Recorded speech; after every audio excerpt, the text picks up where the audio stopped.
everyone fine. ಇನ್ನು ಚಿತ್ರದುರ್ಗದ ರೇಣುಕಾಸ್ವಾಮಿ ಕೊಲೆ ಪ್ರಕರಣಕ್ಕೆ ಸಂಬಂಧಪಟ್ಟಂತೆ ಬೆಳಗಾವಿ ಜೈಲಲ್ಲಿ ದರ್ಶನ್ ಸಹಚರ ಪ್ರದೋಷ್ ವಿಲ ಅಂತ ಒದ್ದಾಟ ನಡೆಸಿದ್ದಾರೆ. ಇತ್ತ ಕುಟುಂಬದವರು ಯಾರೂ ಕೂಡ ಭೇಟಿಯಾಗೋದಕ್ಕೆ ಬರಲಿಲ್ಲ, ಅತ್ತ ವಕೀಲರು ಕೂಡ ಯೋಗಕ್ಷೇಮ ವಿಚಾರಿಸೋದಕ್ಕೆ ಬರಲಿಲ್ಲ. ಕನಿಷ್ಠ ಪಕ್ಷ ವಕೀಲರು ಕೂಡ ಭೇಟಿಯಾಗೋದಕ್ಕೆ ಬರಲಿಲ್ಲ. ಆಗಸ್ಟ್ 29ರಂದು ಬೆಳಗಾವಿ ಹಿಂಡಲಗ ಜೈಲಿಗೆ ಪ್ರದೋಷ್ ಶಿಫ್ಟ್ ಆಗಿದ್ರು. ಹಿಂಡಲಗ ಜೈಲಿನಲ್ಲಿ 21 ದಿನಗಳ ಕಾಲವನ್ನು ಅವರು ಈಗಾಗಲೇ ಕಳೆದಿದ್ದಾರೆ. ದರ್ಶನ್ ಸಹಚರನಾಗಿರುವಂತಹ ಪ್ರದೋಷ್ ಹಿಂಡಲಗ ಜೈಲಿನಲ್ಲಿ 21 ದಿನಗಳನ್ನು ಕಳೆದಿದ್ದಾರೆ. ಈವರೆಗೆ ಪ್ರದೋಷ್ ಭೇಟಿಗೆ ಅವರ ಕುಟುಂಬಸ್ಥರು ಬರಲಿಲ್ಲ, ವಕೀಲರು ಕೂಡ ಬರಲೇ ಇಲ್ಲ. ಕುಟುಂಬಸ್ಥರು ಯೋಗಕ್ಷೇಮ ವಿಚಾರಣೆ ಮಾಡೋದಕ್ಕೆ ಬರಲಿಲ್ಲ.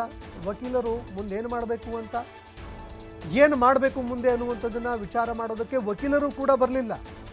ಪರಪ್ಪನ ಅಗ್ರಹಾರದಲ್ಲಿ ದರ್ಶನ್ ಜೊತೆ ಐಷಾರಾಮಿಯಾಗಿ ಪ್ರದೋಷ್ ಇದ್ರು. ಆದರೆ ಈಗ ವಿಲ ಅಂತ ಒದ್ದಾಡ್ತಾ ಇದ್ದಾರೆ. ಬೆಳಗಾವಿಯ ಹಿಂಡಲಗ ಜೈಲಿನಲ್ಲಿ ಪ್ರದೋಷ್ ಅನೇಕ ಸಮಸ್ಯೆಗಳನ್ನು ಎದುರಿಸ್ತಾ ಇದ್ದಾರೆ.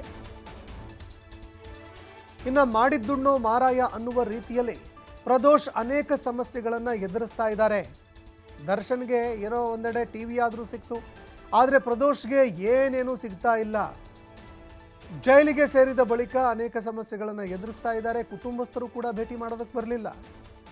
ಏನು ಮಾಡ್ತಾ ಇದೆಯಾ, ಏನು ಸಮಸ್ಯೆ ಇದೆ, ಯೋಗಕ್ಷೇಮ ವಿಚಾರಣೆ ಮಾಡೋದಕ್ಕೂ ಕೂಡ ಕುಟುಂಬಸ್ಥರು ಬರಲಿಲ್ಲ. ಇನ್ನು ವಕೀಲರು ಮುಂದೆ ಏನು ಮಾಡಬೇಕು ಅನ್ನುವಂಥದ್ದನ್ನು ವಿಚಾರಣೆ ಮಾಡೋದಕ್ಕೆ, ಮುಂದೆ ಏನು ಮಾಡಬೇಕು, ಜಾಮೀನಿಗಾಗಿ ಅರ್ಜಿ ಏನಾದರೂ ಸಲ್ಲಿಸಬೇಕಾ ಬೇಡವಾ, ಯಾವುದನ್ನು ವಿಚಾರಣೆ ಮಾಡೋದಕ್ಕೆ ಅಂತ ವಿಚಾರಿಸೋದಕ್ಕೆ ಅಂತ ವಕೀಲರು ಕೂಡ ಬರಲೇ ಇಲ್ಲ. ಇತ್ತ ಕುಟುಂಬಸ್ಥರು ಬರಲಿಲ್ಲ, ಮತ್ತೊಂದೆಡೆ ವಕೀಲರು ಕೂಡ ಇವರ ಸುದ್ದಿಯನ್ನು ತಿಳಿದುಕೊಳ್ಳೋದಕ್ಕೆ ಮುಂದಾಗ್ತಾ ಇಲ್ಲ. ಹೀಗಾಗಿ ಪ್ರದೋಷ್ ವಿಲ ಅಂತ ಒದ್ದಾಡ್ತಾ ಇದ್ದಾರೆ. ಇನ್ನು ಸಾಕಷ್ಟು ಸಮಸ್ಯೆಗಳನ್ನು ಕೂಡ ಇದೀಗ ಪ್ರದೋಷ್ ಎದುರಿಸ್ತಾ ಇದ್ದಾರೆ. ಕುಟುಂಬಸ್ಥರು ಕೂಡ ಅವರನ್ನು ಭೇಟಿಯಾಗದಂತಹ ಒಂದು ಪರಿಸ್ಥಿತಿ ನಿರ್ಮಾಣ ಆಗಿದೆ ಅನ್ನುವಂಥದ್ದು ಗೊತ್ತಾಗ್ತಾ ಇದೆ.